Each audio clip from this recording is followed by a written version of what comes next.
سوال دیگری که هست برای کسانی که امکانیت خوب دارند ولی سخی نیستند، دست کمبغل ها را نمیگیرند، یگان نصیحتی میکردید. اولا خداوند برکت یا تمام آن برادرانی را که سخی هستند، از مالشان دست بسیاری بیچاره ها و ناتوان ها را میگیرند، برای آباد کردن شهر و محله هاشان مبلغ گذاری میکنند. اولا خدا اینا را برکت یا. ولی آن کسانی که امکانیت دارین ولی نمیکنین، شما بینید که شیخ سعدی میگو به دنیا توانی عقبا خری، بخر جانی عزیز ورنه حسرت خوری. تو میتونی برادر عزیز که در همین دنیا ایستاده آخرت تا بخری، یعنی با این صرف کردن مبلغایی که در راه خدا و در راه دستگیری این مردم صرف میکنی، تو معناش همین است که آخرت تا آباد کردیسته. و دیگر این که گناهات با طفیل صدقه بخشیده میشوند، به سبب صدقه پیش خداوند پاداش میگیری.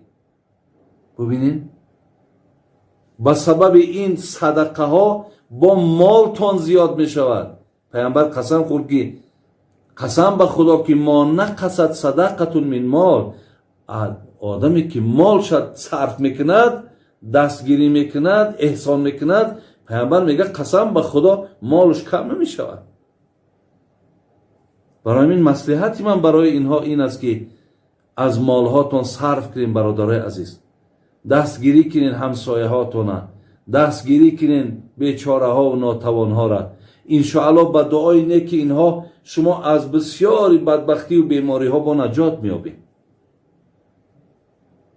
آدمی سخی را همه دوست میداره،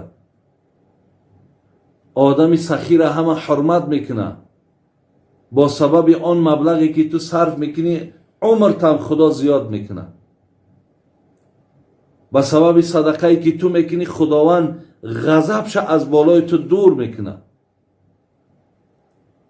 الله رحمت کنه شیخ سعدی را میگفت اگر رفت آثار خیرش نمان، نشاید پس از وی الحمد خواند. اگر دادر عزیز پول داشتی، مال داشتی ولی هیچ کس از مال تو و پول تو برکت نیافت، هیچ کس از دستش نگرفتی، شیخ سعدی میگه روز اجل به سراغت میآید. روز تو این دنیا را پدرود میگوی، مردی و رفتی، برای نزدیکا و برای مردم همون زمانه شیخ سعدی میگه مصلحت من همین است که سوره فاتحه را در حقش نخوانید. حیف است برای این آدم که سوره فاتحه را در بالاش بخوانید، زیرا یک آدمی بیرحم بود، یک آدمی بی انصاف بود، یک آدمی مرده بود، یک آدمی بخیل بود. برای این خیل آدم از پیش خداوند مقصد هیچ وقت طلب مغفرت نکنید. مصلحتی من برای شما برادر عزیز انا همین است. شما با خیر احسان آبروتون بلند میکنید، شما محبوبیت پیدا میکنید، شما را خداوند مالتون هم حفظ میکنه، خودتون هم حفظ میکنه. ولی بین حتی میگه و یذهب الله بها الکبر و الفخر.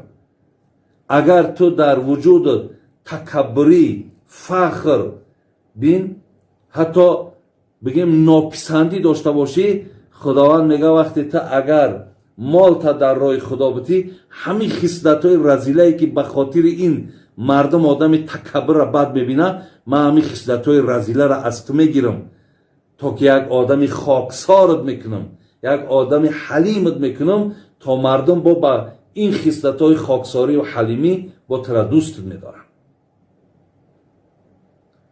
برای همین برادرای عزیز، یکی از سبب‌ها حضرت علی میگو، یکی از سبب‌هایی که دنیای ما و دین ما خراب است، اینا کیا هستن گفتن؟ اینا بایه‌های هستن که بخیل هستن و از مالشان گفت هیچ وقت احسان خیر ندارن. انا گفت یکی از سبب‌های دنیا را خراب شدنش، دین خراب شدنش، گفت انا می بایه‌های بخیل هستن.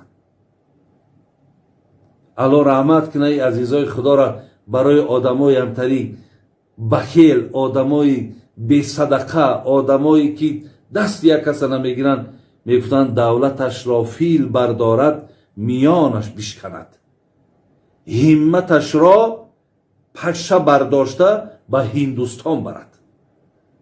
این قدر دولتی دارن میگه که بالای فیل بگذار میانش میشکنه، لیکن همتش، غیرتش آنقدر وزنی دارد که پشه میبرداره هندوستان میبرش. چقدر مذمت تان میکنن بین. الله مذمت میکنه آدم بخیله، پیامبر مذمت میکنه. ببینین تمام صحابه ها و تمام امام ها همه مذمت تان میکنه. حتی شاعرها را بین چی سخنهای زشت در راست شما میگن، تا که شما از این راهی بخیلی و از این راهی بگیم یعنی بسیار حریص بودن شما بیرون شوید. اینا به همین خاطر میگن. این عزیزان میگه بگفتم تلخ تا شیرین شوی زود. تلخ خود میگم به خاطری که شیرین شوی. یک سردرد میشه، یک تبلت انالگی نبین چقدر تلخه میخریش، سردرد به امر الله مهربان دور میکنه. برای همین هر چیزی که اگر تلخی که برای شما میاد برای شیرین شدن تان هست. این است نصیحت من برای کسانی که امکانیت دارن و ولی چیکار نمیکنن، ولی احسان نمیکنن، خیر نمیکنن. ببینید بسیار بسیار جنونی را الله رحمت کنه چی سخنهای مثال تأثیر بخشه، چقدر مقصد در ایجادیاتش جمله های را استفاده میکند که تا همین انسان هایی که پول دارن و ولی از پولشان هیچ وقت نه زکات دارن، نه صدقه فطر دارن، نه یک دسترخوان دارن، نه یک بیچاره را دستش میگیرن، در کتاب هاشون بسیار بسیار اینها را ملامت کرده است. میگن نه نوشی جان کنی نه پوششی تن.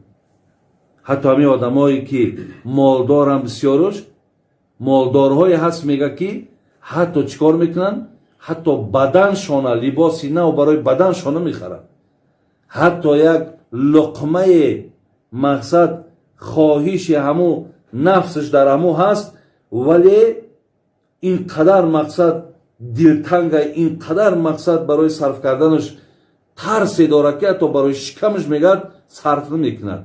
نه نوشی جان کنی نه پوششی تن، گذاری مال را بر شوهری زن، به شوی زن بماند مخزنی تو، به جان خود عجایب دشمنی تو.